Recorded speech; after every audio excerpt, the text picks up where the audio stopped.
Well, hi, friend. Welcome to You Can Emerge Positive podcast. And I'm your host, Deanne Lewis, and I am so grateful that you are joining us today.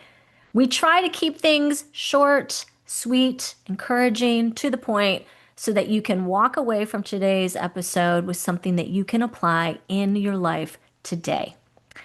So let's talk about where we are right now. Today is January 7th. And studies show that by today, 23% of people have already given up on their New Year's resolutions. That's 7 days into the new year. And you know something? I'd say I was surprised, but I'm not. I mean, I've been there too.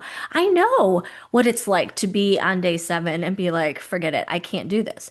And in the past, what I've tried to do where I've felt this way is I was overhauling everything at once. I would change my when I went to bed and I would change when I was getting up. I was always trying to get up earlier and earlier and earlier to gain more time in my day. Or I would completely add on to redo my diet or work out a lot more, like 2 hours a day. Okay, maybe not 2 hours a day, maybe 90 minutes a day.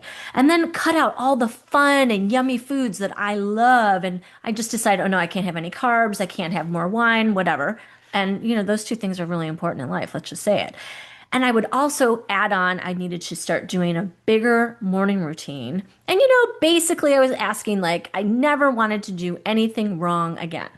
Okay, well, that's clearly not going to happen. You know how that went.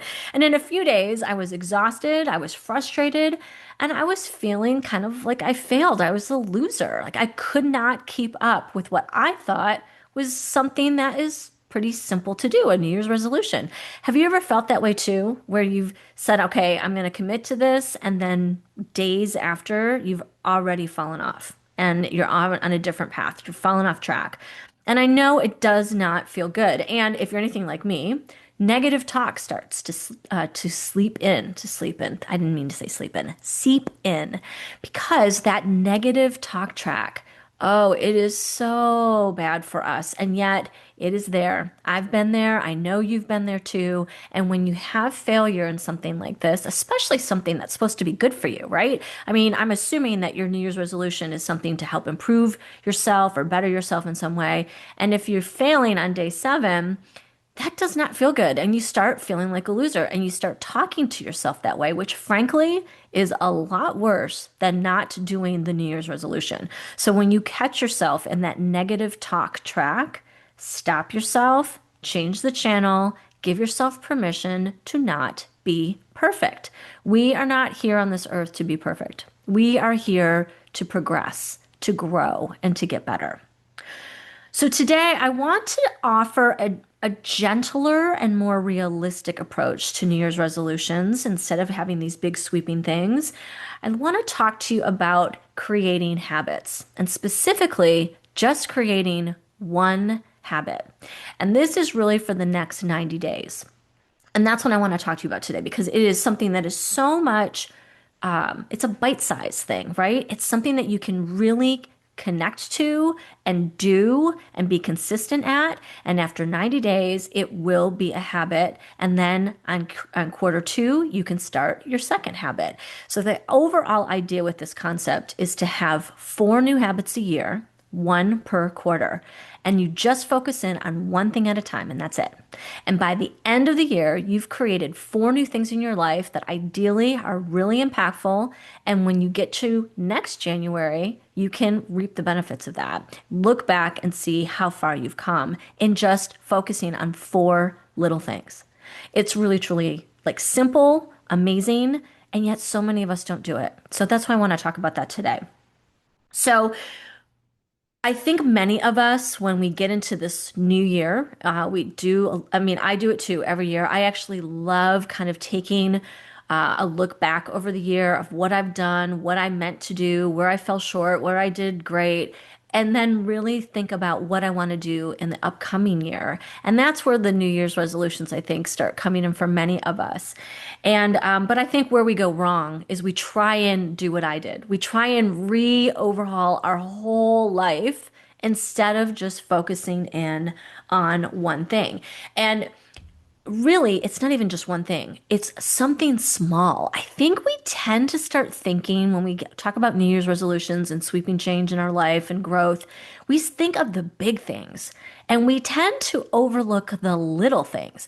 And I had something happen to me recently that I want to share because it really is an example of this. So I got my blood work done and I got my results back, and my sugar levels were higher than normal. And which I thought was really kind of strange because I don't really eat a lot of sweets, so I couldn't really understand why my sugar had gone up. So I started being like a little Sherlock Holmes and I started looking at what I eat every day. Because I'm a creature of habit. So I eat the same thing for breakfast every day. I eat my lunch one of two things pretty much every day. It's my dinner that fluctuates. But what it turned out to be was my coffee because I love coffee, but I really hate coffee. I don't like the taste of it. So I put in creamer and a sweetener in my coffee. Now, when I say sweetener, it was actually combined in the creamer. So I had a vanilla flavored coffee creamer. And I thought it was very healthy. It is non-dairy and very high quality ingredients. But as it turns out, I was drinking four servings of this creamer in each cup. And I drink 2 cups of coffee. So I was having 8 servings of this stuff every morning. And I'm really embarrassed to say this, but I'm going to share it. I was taking in 25 grams of sugar in my coffee. 25 grams. That's more than the daily amount of sugar you're supposed to have as a person. So, needless to say, I needed to change that. And I did. And now I feel so much better. I'm actually getting my blood results in January, so I can report back exactly what it did at the end of this month. But it's those little things. So when you're looking at your habits, when you're looking at things that you're going to potentially commit to doing for the next 90 days for your new habit, don't overlook the little things. The little things that you do every single day matter. And normally we talk about this concept when we're talking about exercise, I feel like is where it comes up the most, right? If you just go to the gym for 20 or 30 minutes a day, over time, it really does add up for your benefit. But it also works in the reverse. If you're doing something small every single day that's not in your best interest, it will have a negative effect. So look at the little details when you are looking into habits. So going into this one habit for 90-day idea, um, I wanted to first share a quote by Ray Dalio. He's a famous finance guy in New York, but he has written many, many books and he does have many quotes, but this one was very specific to today. He says, "The life that you live is most simply the results of the habit you develop." I'll read it one more time. "The life that you will live is most simply the result of the habits you develop." So our habits matter. What we are doing day in and day out are what is producing our outcome. And if you don't like the outcome of your life right now, it is time to dig into the details and make a decision on your one thing. What is going to be your one thing for Q1? I'm not asking you to overhaul your life. In fact, I'm telling you not to, because one thing can make a difference. It could be, and it can be anything. So let me share my one thing. I have spent a lot of time talking or thinking about this for myself, more time than I want to admit, actually. But I've spent a lot of time thinking about it and really dissecting what is the one little thing that has the biggest input. It's kind of like a row of dominoes. You hit that first domino and it hits all the rest of them. The one thing in your life that is that first domino is what you want to find. And for me, it's my bedtime. And that seems so mundane and so little and kind of inconsequential, but it is really meaningful because when I don't go to bed on time, I don't want to get up in my earlier morning. I sleep in longer, which means I don't have as long of a morning routine. It means I'm tired and foggy, and I probably don't want to exercise and may not. And honestly, the snowball keeps going throughout the day. If I just get to bed at the time that I feel is best for me, which I need to be upstairs by 9:30 to ensure I'm under the covers at 10. That's just kind of it. If I make that, I am setting myself up for success for the next day and every day. And there, of course, life has a vote. There are nights that I do not get to bed that early, or I make the conscious choice to stay up because I'm doing something with my family. But overall, if I can just get myself into bed, that is like setting myself up. So find what your one thing is. And it may not be this big, huge thing. Get your Sherlock Holmes glasses on, your cape on, your hat on, and really start investigating what it is that you're doing every single day. I promise you, you will absolutely find the one thing. And that habit may really surprise you. The thing that you can start doing may really, really surprise you of how far and wide of an impact it is and how simple it is. I'm telling you, if it may really, really surprise you. I was very surprised with mine. Now, if you are unclear though, kind of really unclear of where to even begin about what this one thing is, I am going to be doing this event as part of a community called Beyond by Emerge Positive, and it's called the Life Pie. And the live event is going to be a master's class format on January 15th.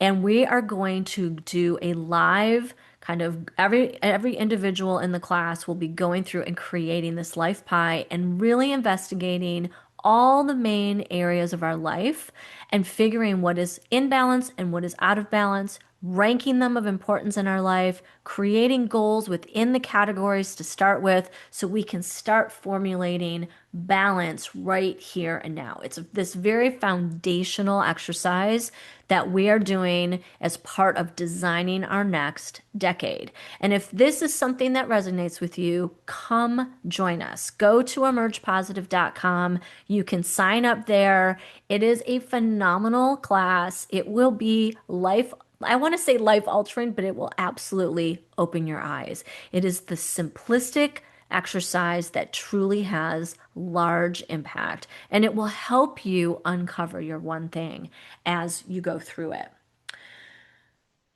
So, I think the other thing with the life pie is to ask yourself what you really, really, really want in 2026. I mean, we have a whole year ahead of us. What exactly is that big goal that you want to reach? And it's helpful to have that clarity. However, the life pie will help you in doing that because you're looking at these little sections of your life and seeing very clearly what is in alignment and what is not. But using that tool is going to help you figure out what does this 2026 year look like for you? What is that goal? What are you working towards? And here's some examples. As you start digging into the categories of this life pie, one of the categories is a health category. So maybe your one habit you're gonna take on is a 20-minute walk after dinner. Or if it's money, maybe it's putting aside something every week into savings. Even if it's like 10 or $20, it does not matter.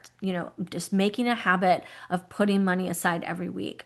Or maybe if you are really working on your spiritual and emotional well-being, maybe it's really focusing in on that morning routine and doing it every morning, or at least 3 to 4 times a week that you are guaranteeing that you're going to be doing that.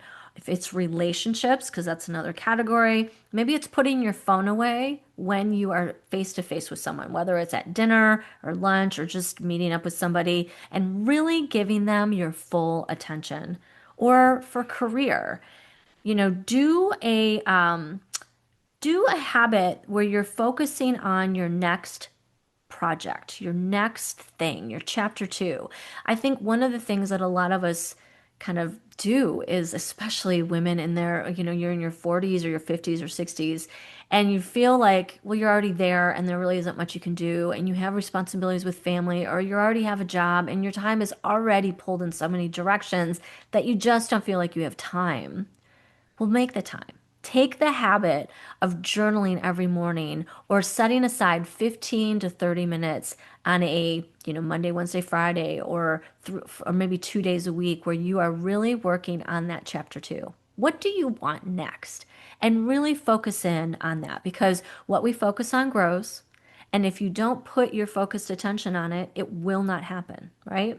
So that's definitely one. If you're in that boat, that camp where you're really looking to make some change, maybe that should be your one habit to do. So again, I hope that you will consider joining us on the 15th in the master's class and you can go through the Life Pie segments with us and figure all of this out for yourself. Now, in the meantime, I would like to give you a challenge for the next 90 days. Now, like I said in the beginning, this whole idea is that we pick one new habit per quarter of the year. So you end up with four new habits for the year that will be really like make a change and movement in your life and growth in your life. We're going to start with quarter one. So, what is the one thing that you are going to commit to for the quarter? That means from right now till the end of March, you will take on this new habit that you will be doing every day. And I will say, do not make it large. Please make it small. Make it small and simple and easy so that you will do it. And then you will look back on April 1st and be like, wow, that was really, really easy. So then you can pick your second one and you'll have that momentum going. And I promise you, you're going to be blown away by the outcome here. Four new habits is life changing. It is really, really going to make a lot of improvements, a lot of difference, and they're ones that you are choosing towards a goal that you want or a way of life that you want. So it's driving you where you want to go. It's worth doing. So think about it, commit to it. One thing that you are going to take on, new habit for Q1. I do just want to say one thing before I let you go here. If you've already fallen off the wagon, like you had a New Year's revolution and you already, I'm sorry, resolution, and you've already fallen off the horse, I just want you to hear this. You are not a failure. You are not weak. There is nothing wrong with you. You're just human. We are not perfect. We are not meant to be perfect. We are in motion and in growth. So instead of trying to fix everything all at once, or maybe like in my case, when if I am trying to do too many goals at one time and one falls apart, then I kind of scrap the whole thing. Like, well, if I can't do that, then the rest of this can't go anywhere. That's not true. But just pick one thing that is simple. And if you want help finding it and sticking to it, come be a member of Beyond by Emerge Positive. Promise you, you don't have to do this alone. This work is fun, and you can be in a community of like minded women who are designing their next decade on purpose with intention and with clarity. And I hope that you'll join us. But remember, you don't have to do everything on your own, and you just have to start with one thing. So make 2026 your best yet. Start with one thing in Q1, stick to it, and see how it changes your life.